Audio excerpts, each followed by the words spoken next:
I'm Kelecia Meadows, and welcome to Keys Corner. 9 died, 3 survived in a deadly shooting in one of America's oldest African American churches, Emmanuel AME Church Bible study on Wednesday. Police apprehended the 21-year-old white male suspect Dylan Stormroof on Thursday. Reverend Clemente Pinckney, a Democratic senator for the state of South Carolina, was among those who died in this hate crime. Police Chief Officer Gregory Mullen stated, Roof sat with the parishioners inside for about an hour before opening fire, in which Roof stated, "I have to do it. You rape our women and you're taking over our country, and you have to go."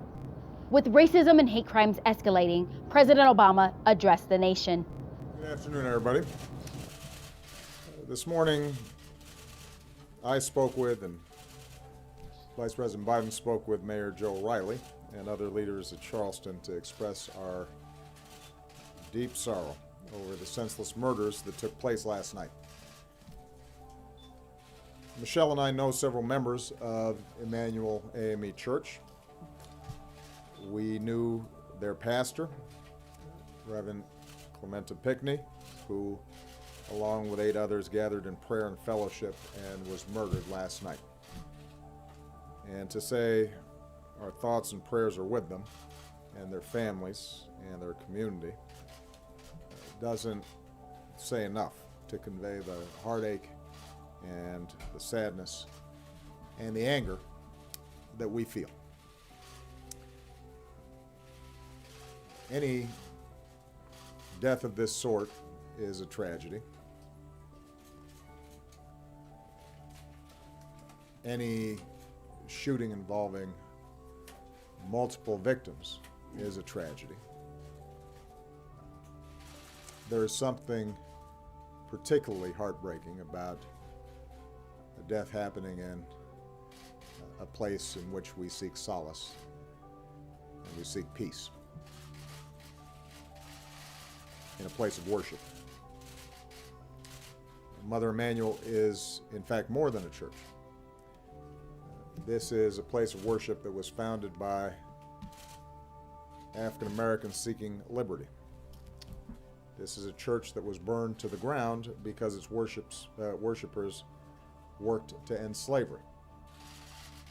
When there were laws banning all black church gatherings, they conducted services in secret.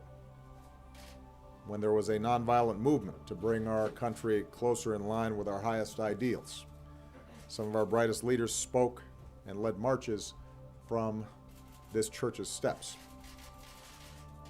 This is a sacred place in the history of Charleston and in the history of America. The FBI is now on the scene with local police, and more of the Bureau's best are on the way to join them. The Attorney General has announced plans for the FBI to open a hate crime investigation. We understand that the suspect is in custody, and I'll let the best of law enforcement do its work to make sure that justice is served. Until the investigation is complete, I'm necessarily constrained in terms of talking about the details of the case. But I don't need to be constrained about the emotions that tragedies like this raise. I've had to make statements like this too many times. Communities like this have had to endure tragedies like this too many times. We don't have all the facts, but we do know that, once again, innocent people were killed in part because someone who wanted to inflict harm had no trouble getting their hands on a gun. Now is the time for mourning and for healing. But let's be clear. At some point, we as a country will have to reckon with the fact that this type of mass violence does not happen in other advanced countries.